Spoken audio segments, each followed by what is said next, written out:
presented two scenarios for the collision with the Pentagon. One that was hit by a 757, and also the possibility that it was hit by something that left no marks of wings or a vertical stabilizer, and left us to judge between them.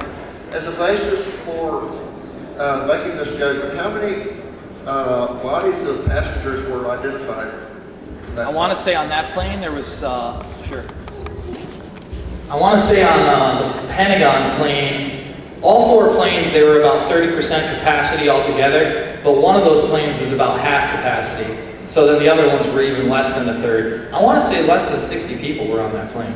I'm pretty sure on 77 it was less than 60. Don't quote me on that one, I may be wrong, but I know that, again, it was around 30% capacity on all four planes, and I'm pretty sure 77 was one of the lighter ones. But they did the same people who were in charge of finding the body parts on that one were the same ones that were used to match up the body parts and DNA in Shanksville, Pennsylvania, where there's just nothing. I mean, I'm sorry, folks, but when you got an open field, you know, you don't got any fire, you don't have any wing marks, you don't have any dead bodies, and the coroner for a year afterwards is talking about how he, you know, was there and he was gone, how there was no blood, and then he changes his story around when people start asking him questions.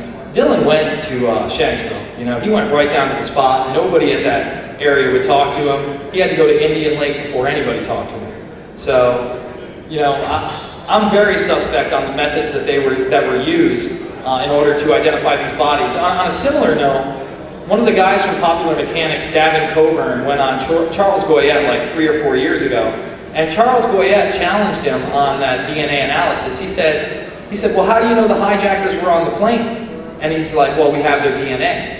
And then he said, well, how did you get the DNA to match it up with theirs? In other words, how would you have the DNA already to know who these hijackers were? And the Popular Mechanics guy is just like, well, I don't know. I guess I'm going to have to get back to you on that one. And it just, you know, they never got back to it at all. I mean, there's no answer for it. It's staged evidence, in my opinion. All right, we got one more, you? All right.